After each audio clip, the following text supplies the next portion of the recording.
Did you know studies show that 50% of tiny homeowners fail? Hi, this is T.G. Holmes. I'm here to help you make the best decision in your steps toward tiny home living.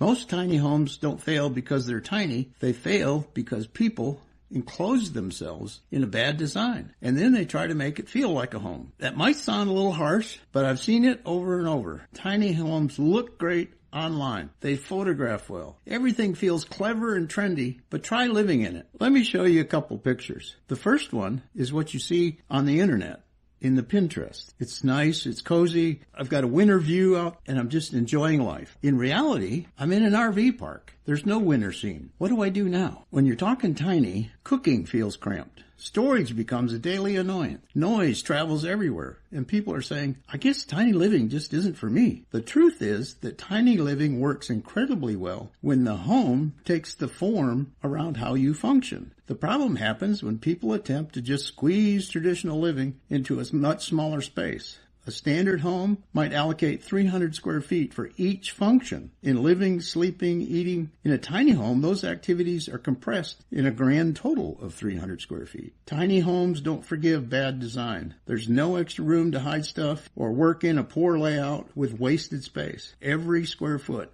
has to earn its place. Try working 8 hours in a cramped hallway. When form follows functions, tiny stops limiting movement and starts feeling intentional. Find new ways to consider the requirement of each function or task and let that enhance the design of the space. The difference between a tiny home that simply looks good and one that works well for years is intention. At Tiny Garden Homes, we design tiny homes and container homes starting with how you actually live. We don't start with trends, Pinterest boards, or what's popular this year. If my logic makes sense and we can help you in any way, don't hesitate to reach out.